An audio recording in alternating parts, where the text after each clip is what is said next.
Hello, my name is Jeremy Giles, and you're listening to episode 78 of the Who's on Top podcast.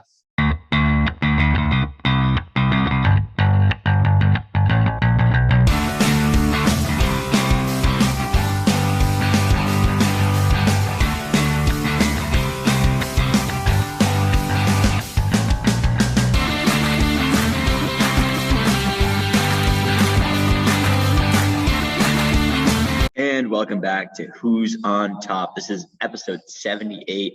It is September 29th, 2019. It's 2019, 2021. Wow, that just took me back 2 years. We have a great episode planned for you. A lot of interesting things going on this week, both inside and outside the podcast. Let's first introduce our analysts. Starting off, our own king, Jeremy Giles.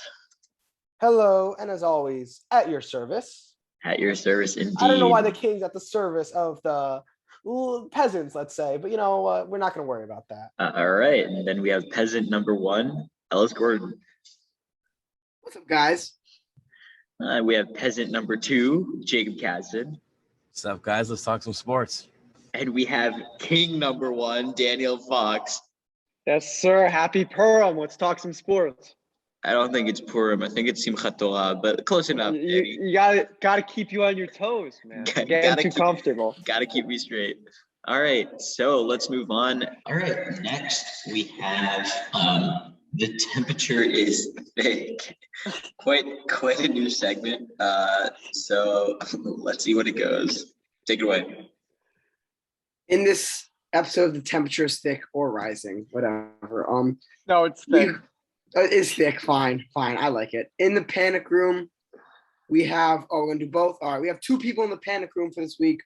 We got the rookie QBs first. They have not played well. Are we panicking on them, or some of them, or all of them, or none of them? What do we think? Zach Wilson, yes, because he's on the Jets. Trevor Lawrence, not panicking. Doesn't have much around him. Defense is not that good. Who am I missing? There's one more. Mac Jones. Mac Jones, I really like Mac Jones. He's playing very well. He's fit for that offense perfectly, and I think he's going to be a franchise quarterback. Is there any ceiling with Mac Jones? There is totally a ceiling. I think we're a lot closer to it than we probably think we are. Trust me, I've seen every Mac Jones throw this year, and not everyone, but basically everyone. And there's just not a lot there.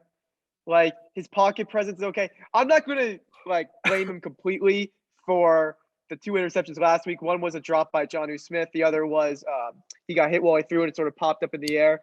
It's not the interceptions last game that concerned me. It's just the clear limitations that he has. And maybe they're just treating him with kid gloves. But I've seen a lot of clips of guy open deep and he's going to take that check down. And maybe it's the weapons he has around him, but there are limitations on him. And we knew that going in.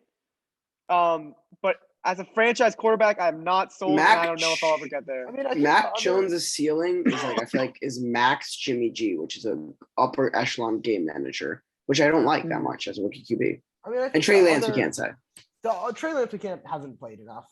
But the one thing I will say is, I don't know. I think I've kind of been, as a Zach Wilson fan, as you'll see later in my poems, I'm super kind of disappointed just because. I don't know. I just feel like it's the Jets fucking him up. I don't think it's necessarily his fault. You said Darnold leaves the Jets, he does great. It's just, I don't know. Even Trevor Lawrence, though, I'm not that. I think he still has a ton of talent. So I wouldn't say I'm panicking on him, but you need to get the guy some help. I don't know. I do wonder if he wasn't as good as we thought he was. And remember Andrew Luck when he came in with no help. When Andrew Luck came in with no help, he was pretty good immediately. Even with out with almost nothing. So that Colts team was a lot better than this Jaguars team. Yeah, to compare the two is not fair. I don't know. I'm panicking on Urban Meyer and his future with the Jaguars. He's trash. I'm not panicking on Trevor Lawrence. All right. Just yet. I'm not panicking on Trevor Lawrence. I don't know if he's the savior people necessarily thought he was. I still think he'll be good, but Zach Wilson, I don't really know what to think. I mean, that Patriots game was just horrendous. It's not even he was. It's just what did you see here? No, I don't like making assumptions. Oh, go Jeremy. No, and then to me, it's almost a Broncos game.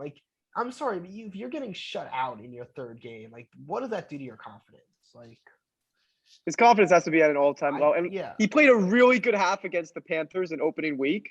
But other than that, it's been atrocious. And his receivers aren't even – I think – who's out? I think Jamison Crowder and Elijah Moore were out last week. But a Moore, Crowder, Davis receiving core, like you could do some stuff with that. it's I not. mean, But I'm just concerned. not great. Look at like Sam Darnold. He could not do anything in New York. Gets out of New York and he's performing admirably. so in Carolina. much about rookie QB's situation, and Zach Wilson is pretty dire, especially with the offensive line taking a step back. But let's move on. Wait. I to- think just Oh, real sorry, go quick. on. I think we could all agree on Justin Fields. Haven't seen enough. Yeah. First game thrown to the fire against Myles Garrett. Not fair to. Not fair at all. And Yeah. Matt Nagy's an awful play caller. I mean, it makes you think about Mitchell Trubisky just a little bit. All right, Chiefs defense. What are we thinking? Are we panicking? I certainly am. This defense is not good. I mean, the offense could get them to the Super Bowl alone, but this defense scares me to I win think one. the thing that scares me that's September, and September is usually when Andy Reid does fantastic. So this defense is this bad in September. That does. What I was going to say is the Chiefs have gone up against three very unique and explosive offenses. The Browns' best running game in the league. I think we can agree on that. Ravens with Lamar, who played, terrific game, and then Justin Herbert and those two beasts they have at wide receiver. So yes, they're going up against really tough competition. It is early, but you just think they ask so much out of that offense, and they've been doing it for years and years and years. Well, not years and years, but just 3 years. And eventually, is the offense going to break? If the offense puts up 24, can they win football games consistently? And I think the answer is no. That's a good point. But let's move on to some hype. All right. Our hype for today is Matthew Stafford. Is he an MVP candidate, guys? Yes. So, I mean, what this shows, over the last 3 games, I think what we really got to see is how awfully Matthew Stafford was treated in Detroit. The fact that, you put him in a good offensive scheme, one of the more talented coaches, surround him with decent, solid weapons and a great defense. I mean, this is a Super Bowl favorite team. I think that what they just did to the Bucs, which is not humiliate them, but definitely outplayed them, pretty. Expose them. That they humiliated that secondary. Yeah. I mean, look, Cooper Kupp is one of the better receivers in the league, but with Matthew Stafford, he has a chance to be the best. I mean, that chemistry is already in place, and you add Robert Woods, who's an excellent route runner.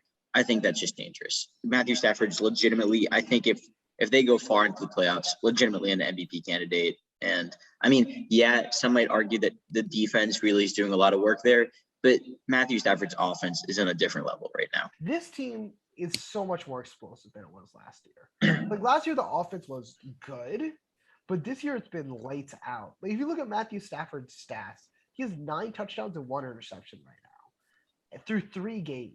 That is crazy. If you extend that to an entire season, I believe that's what? How many? 3 times. Oh, let's see the math. That's almost 50 touchdowns. That's over 50 touchdowns, Jeremy. Oh. Yeah, I think it's actually 52. Right? But yeah, I think 51. Sorry. I think Matthew Stafford is definitely an MVP candidate, especially the way he's played the last 2 games. It's always so hard with you got 3 weeks out of 17. That said, I mean, nothing shows me that he can't at least be in contention for it with this newly vamped offense and his talent. Yeah, I totally agree with Ellis here. I totally think Stafford is an MVP candidate. He's playing very, very well with this current Rams offense. He just beat the Bucs, as we all know, and no one's really been able to slow him down so far. And Cooper Kupp is just absolutely insane. And Dale Henderson should be back this week, just adding another star to this Rams offense. And, I think Stafford's definitely an MVP candidate if he can keep playing. This feels a lot to me like 2016 Matt Ryan, where it's been I know it's different circumstances, but it's just a veteran QB who's been solid for a while, and all the pieces are together at the right time, and the scheme is working. I mean, there are guys, no disrespect, no to take anything away from Matthew Stafford, but there were guys wide open, and the screen game was working.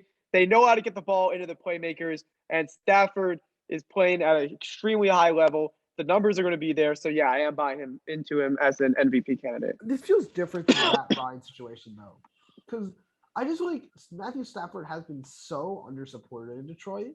Like Matt Ryan had some pretty good teams even before 2016 and after 2016 did nothing. Like if Matthew Stafford continued to play on the Rams. Jeremy, you hate on Matt Ryan for literally Yeah, I no really do. reason. He's a great QB. I agree. My point is that I think Matthew Stafford has more talent, and I think that if Matthew Stafford stays on the Rams you over the hate. next few years, we're gonna see that.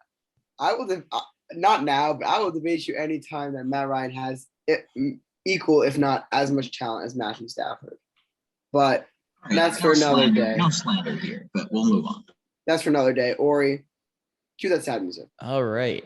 This is a sad part of the week where we salute to those who have fallen in the ranks of NFL football. Cornerback for the 49ers, Josh Norman, is out with a chest injury trying to bench press as much as Daniel Fox. He's never going to go nowhere. Fool, he's a fool. He's a fool. Quentin Nelson was carted off to the locker room with an ankle sprain. It's believed to be the same injury caused when Ori snapped Jacob's ankles in half when playing basketball with him. Let's see. Never happened. Oh, yes, it did. I have video evidence. I literally have video evidence. I was fooling around. It's obvious.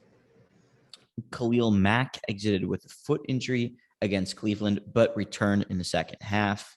And Justin Fields reported that his hand will be fine after hurting into the second. He used that as an excuse to justify throwing for 6 of 20 for 68 yards. Pittsburgh wide receiver Juju Smith hurt his ribs after eating some pork, ignoring his first 2 names, Juju. Come on, Juju. We don't eat pork. You know that. That was good, Ori. Thanks. Linebacker Blake Martinez suffered a knee injury in the first quarter. Tore his ACL. Out for the season. That's very sad. Receivers Sterling Shepard and Darius Slayton both out with hamstring injuries after meeting with the same girl in a hotel room. Very suspicious. They're both good, though. They're both okay now. Los Angeles running back Darrell Henderson ribs is inactive against Tampa Bay. Didn't matter. Matthew Stafford lit up the day. Who else can I? That's pretty much it. Those were I don't see it. All right. Tight end Tyler Kroft sustained a chest injury after trying to root for the Jets for more than 3 minutes. Apparently, your ribs can't take that. And finally, receiver Elijah Moore suffered a concussion in the second half, trying to understand what the fuck Zach Wilson is doing. So that is all our injuries for the week. Let's move on to Ellis with the Wacky Sport of the Week. Is it Frisbee this week, Ellis? It is not Frisbee, though it should be every week. But it's not sports, so it can't qualify. It's really upsetting.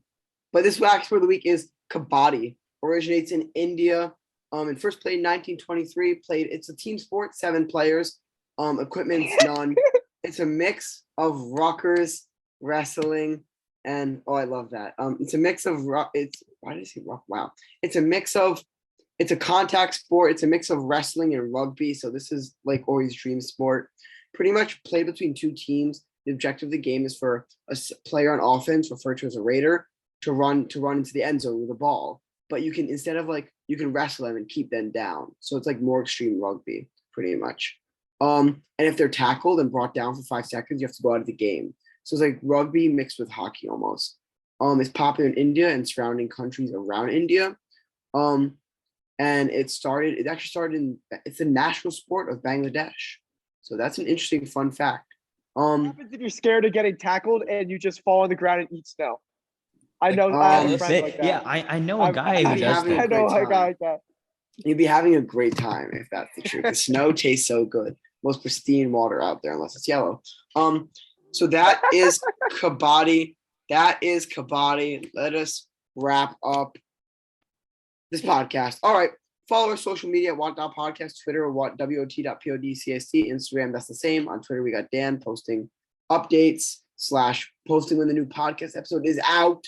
On Instagram, we have the same, plus polls, plus face shops, all that good stuff. What are you showing us right now, Dan? All that good stuff. So you should do that. And also on our Instagram is the link for our podcast. Speaking of our podcast, if you want to listen to our podcast, you can listen anywhere but Amazon Podcasts. Like, subscribe, turn on notifications so you'll always know when the new podcast is out. Now, also, if you want to see our pretty faces, go to YouTube at Who's on Top, WHO_SONTOP. Like, subscribe, comment, all that good stuff. Subscribe, comment, all that good stuff. Mute yourself, Daniel. Like, subscribe, comment, all that stuff as well. Share it with a friend. Much appreciated. Hope you enjoyed this chaotic podcast, episode 78. All right, have a great week. We might have a special guest in the future, by the way, too. But we're not gonna say right now. Have a great week. Hope you enjoy the podcast. Stay safe, stay healthy, and goodbye.